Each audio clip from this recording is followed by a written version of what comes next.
Very welcome to the programme. Can Indian launches really remove the US ones from the market? Is this going to be a sizable cut for the US here? You know, I think the charge is not accurate because it's very protectionist on the part of some of these US space launch companies to claim that we are subsidizing our space launch industry. The fact is that, we do frugal innovations. Our Mars mission has been far less expensive than what any other country in the world has done. We have lower labor costs. We have lower costs of other factors of production.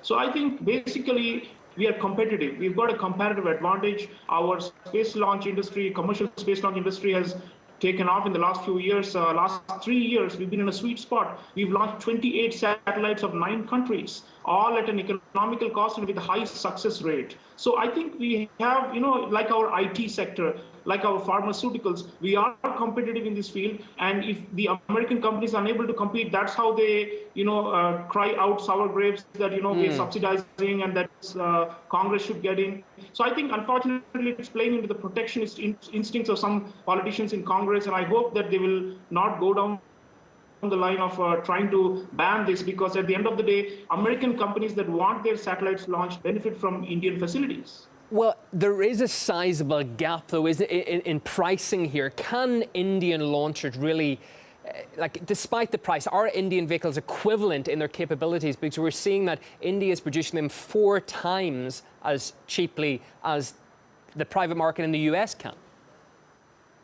Yeah, but there's one difference, of course. Our capabilities are still building up. We don't yet have the capacity of what we call the stationary satellite launch vehicle. We only have a polar satellite launch vehicle, which means that once we have the more advanced version, we can do heavy satellites that go much, much, much further. Right now, we are mostly doing lighter satellites and that don't go that far. But nonetheless, there's a huge growing market for this as a demand. Overall, my statistics say India has launched 57 commercial satellites of 21 countries in the last several years. And we are successful at that. Our Prime Minister Modi has called it a matter of immense pride and joy for India that we are now able to offer a platform for other countries to be able to launch satellites that are useful and beneficial for various civilian needs. So I think one must credit developing countries and help them build their indigenous capacities. This is a strategic asset of India, but at the same time, there is increasing private sector involvement.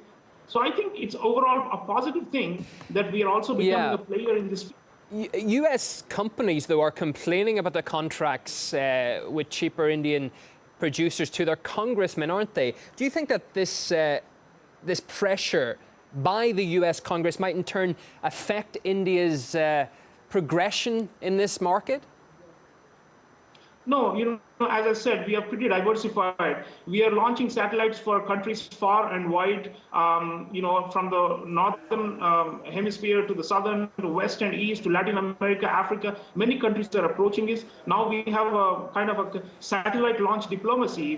Prime Minister Modi wants to launch a satellite for all the South Asian countries, which we call the SAARC association here. We will have a SAARC satellite this year, which is launched from India. So we are growing. Our capabilities are growing. So some of these protectionist and negative tendencies from the US is not going to stop us. Rather, they're going to miss the boat if they drop India from their list, because they have less of a satellite launching capacity than the number of satellites that are out there. So the demand is outpacing the supply, and the Americans will have to look out. And India is one option, just as outsourcing is logical, and I don't think it can be stopped. Just finally, the plans, as you're saying here, about India and space, they are ambitious, they are developing as well, as you mentioned, but is the Indian industry likely to become a competitor for the US any time soon? Do you think that's going to happen? Over the long run, certainly.